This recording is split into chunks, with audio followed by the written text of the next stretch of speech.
Yo, peace, everybody, peace. I hope everyone's having a good day. We're here to get into Genesis chapters 4 through 6.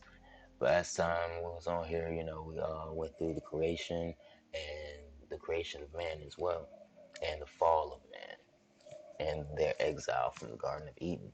So before I get into chapters 4 through 6, I want to give all praises, glory, and honor to the God of Abraham, Isaac, and Jacob, the God of Israel, and without further ado, I guess we're gonna get into this. I hope everybody got their whatever. I'm making some tea right now. It's 9 o'clock in the morning, so but we gonna get into this Genesis chapter 4,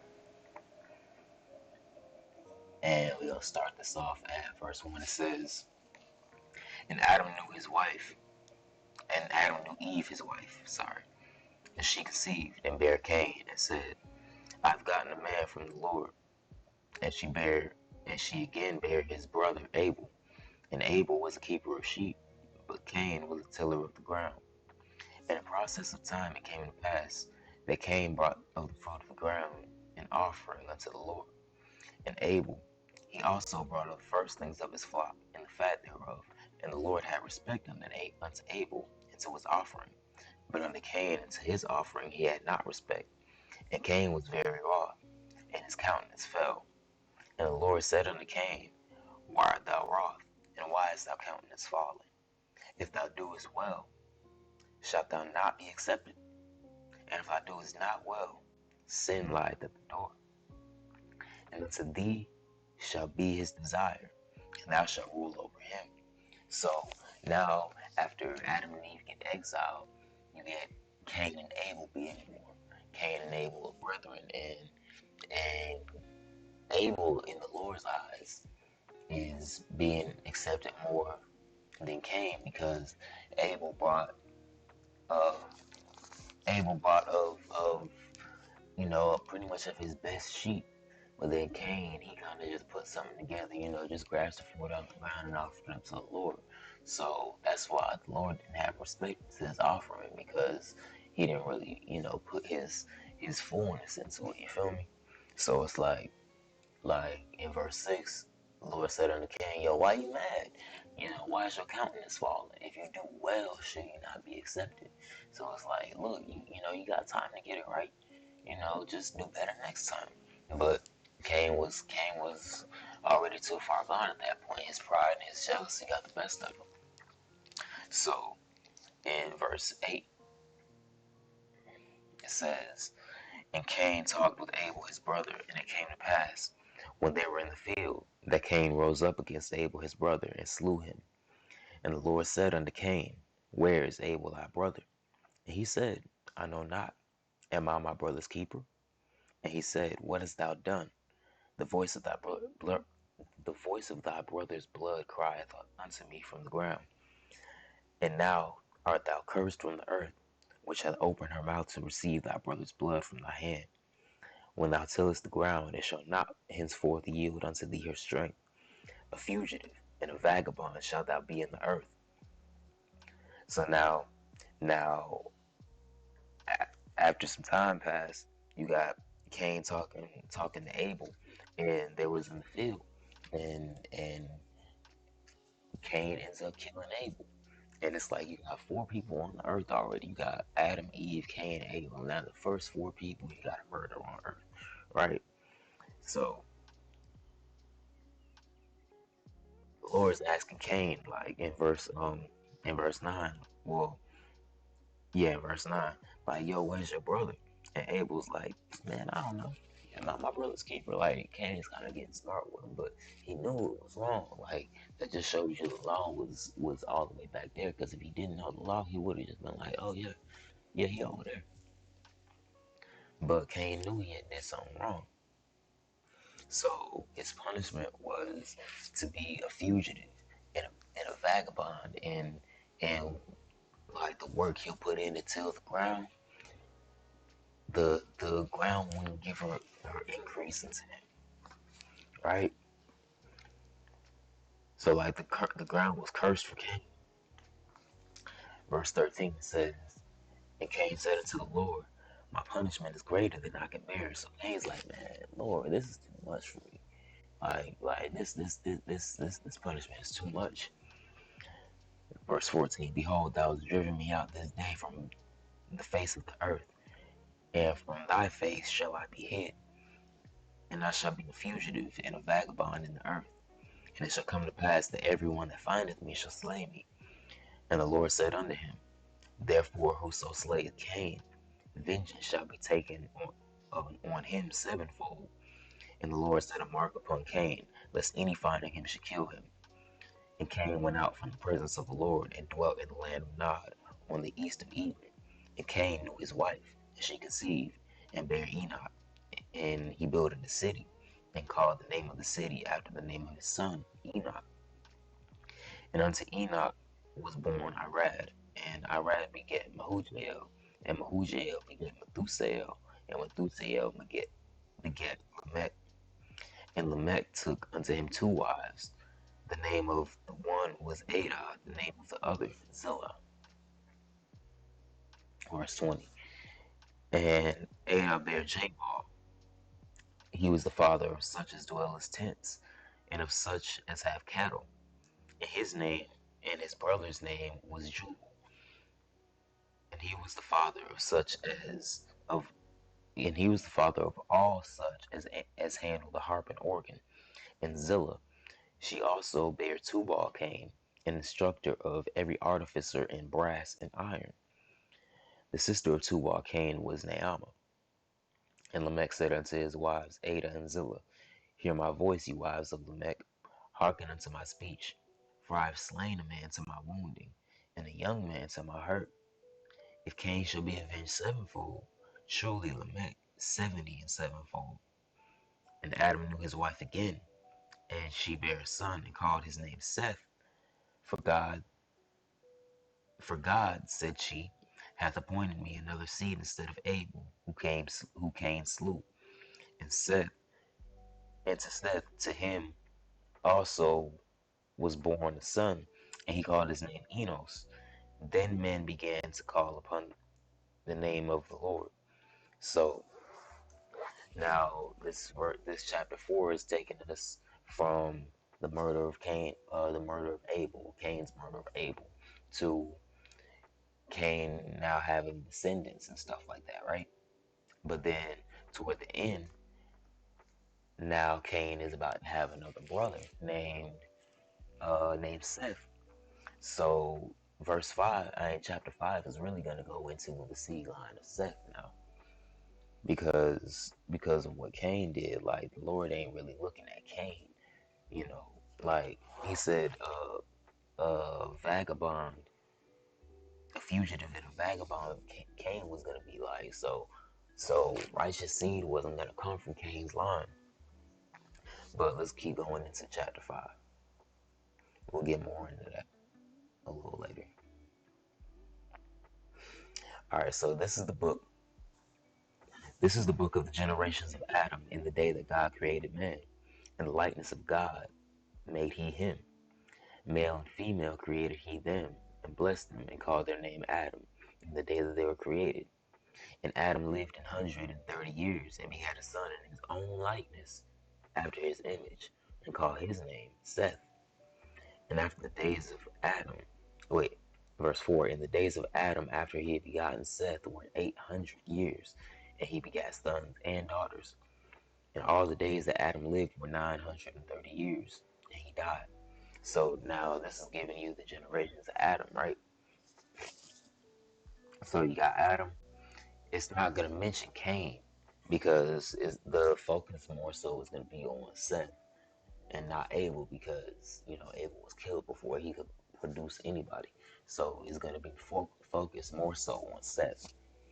So verse 6, it says, and Seth lived 105 years and begat Enos.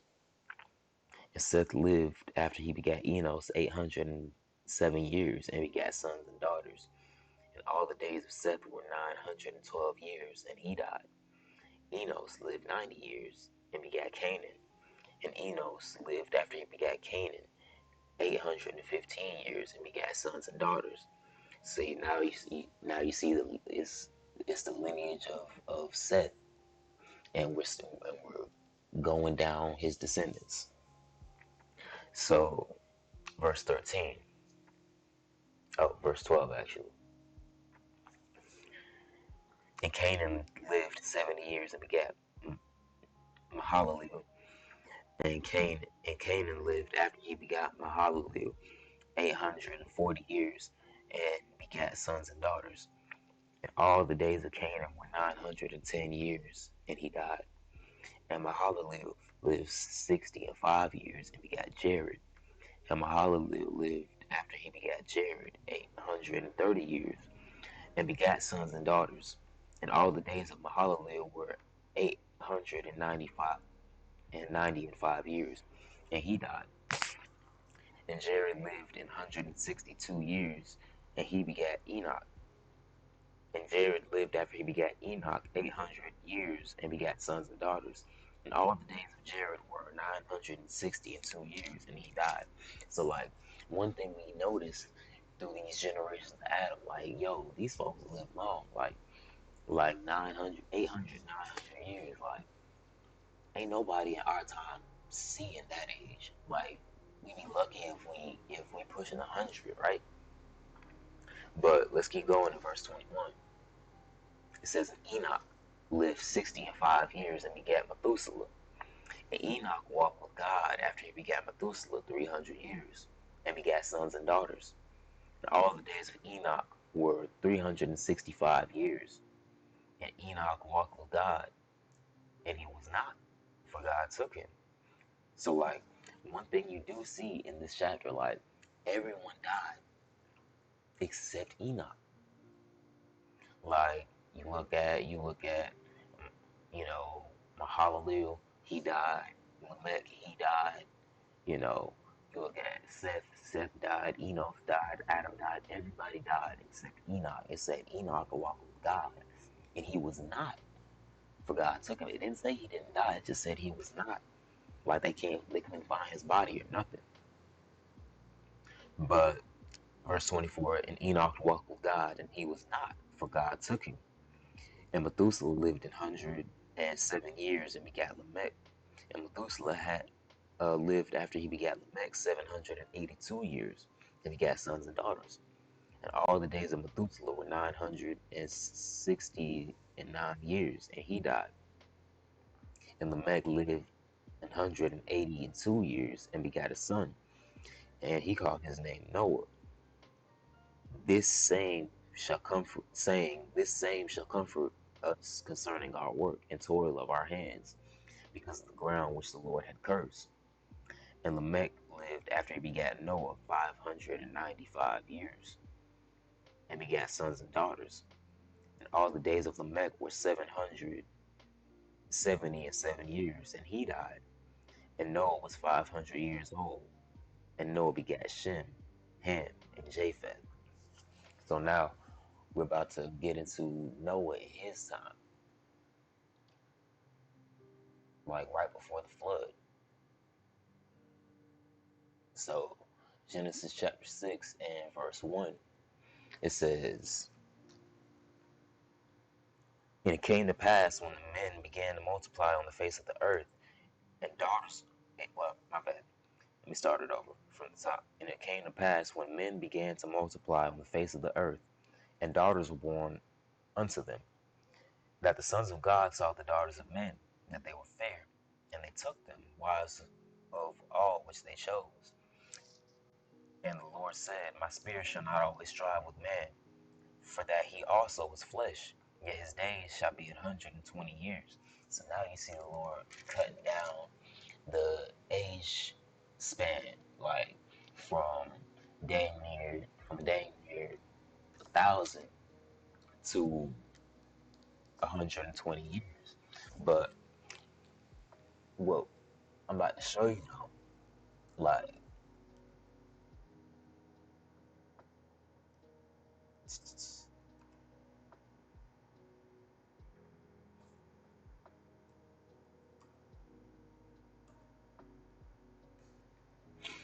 okay, so 2 Peter 3 and 8. Oh, Second Peter 3:8 says, "But beloved, be not ignorant of this one thing, that one day is with the Lord as 1,000 years, and 1,000 years is one day." It also says something similar to that effect in Psalms, right?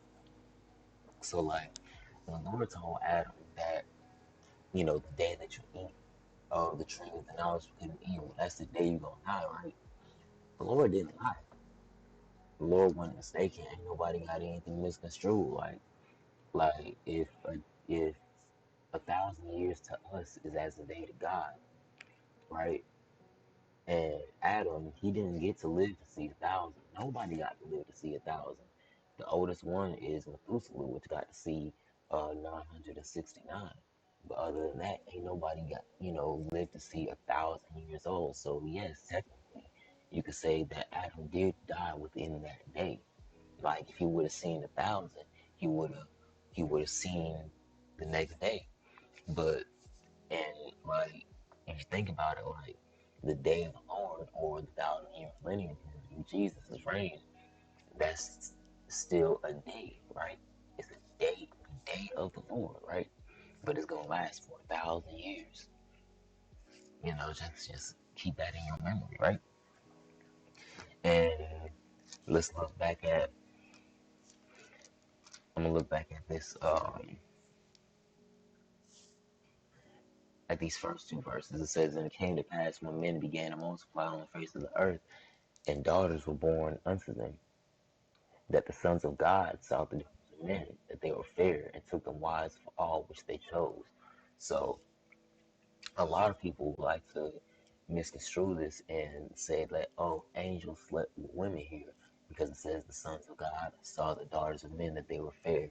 And then in the book of Job, it talks about the angels being sons of God and Satan coming among them, and talking to God pretty much. But we kind of really just read out the sons of God if y'all was really paying attention, because that chapter 5, that's really all it's doing, is laying out the lineage of the sons of God.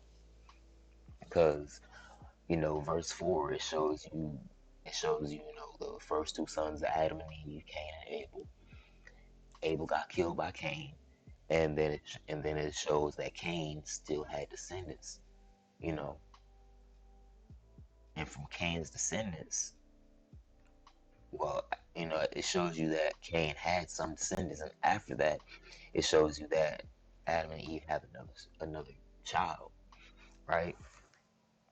So then, chapter 5, it goes into the generations of Adam, but it's really showing you the generations of the sons of God, honestly, because it's like, okay, it says in chapter 5, verse 1. This is the book of the generations of Adam. In the day that God created man in the likeness of God made he him, right? So God made Adam in his image, right? So we can say that Adam is in the image of God, right?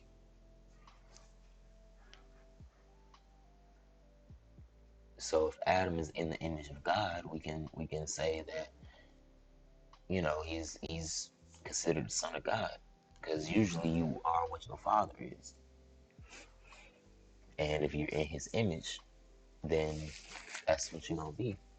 But it says, in the day that God created man, in the likeness of God made he him. So Adam was in the likeness of God, right?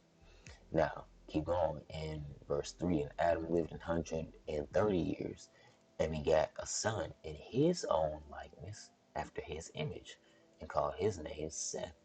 So if Seth is in the image of Adam, right? And Adam is in the image of God, then that would also conclude that Seth is in the image of God, right? So that's what I'm saying when this about this Genesis chapter 5, it really shows you the lineage of the sons of God, right? Like, aside from Cain's lineage, you got the sons of God from the seed line of Seth, right? And it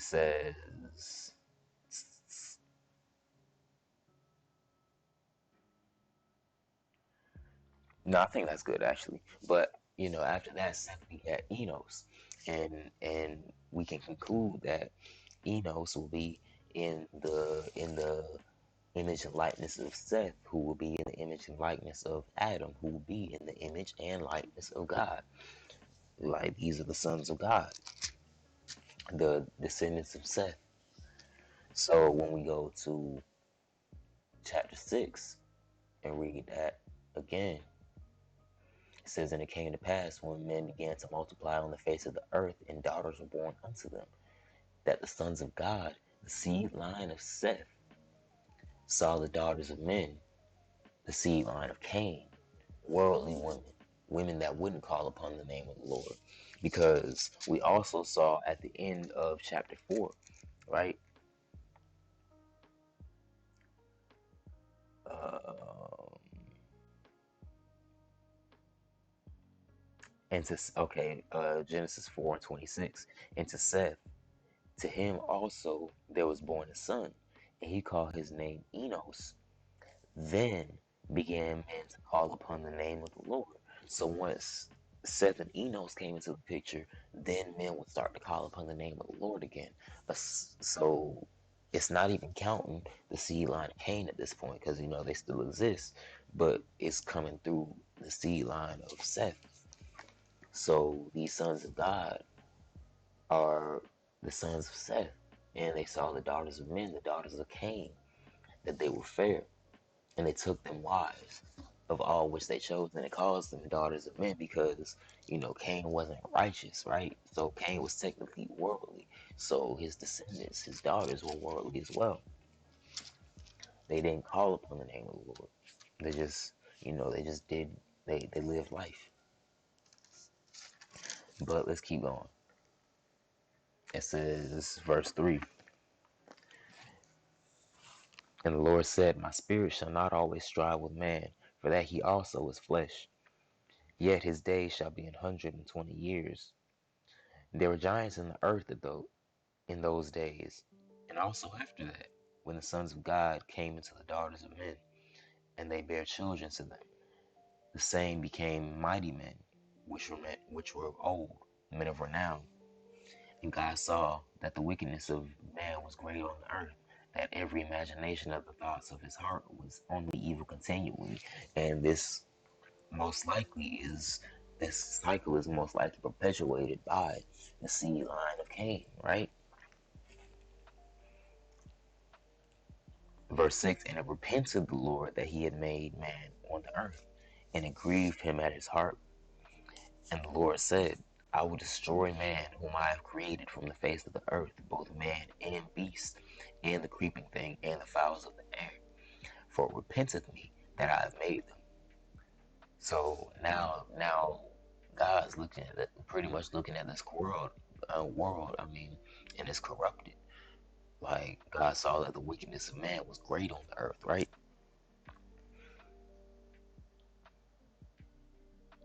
But Noah found grace in the eyes of the Lord. Verse 8, my bad, y'all. But it says, "But Noah found grace in the eyes of the Lord." So like Noah Noah found a soft spot in God's eyes, but that was only because Noah was doing what God told him to do. Verse 9, "These are the generations of Noah.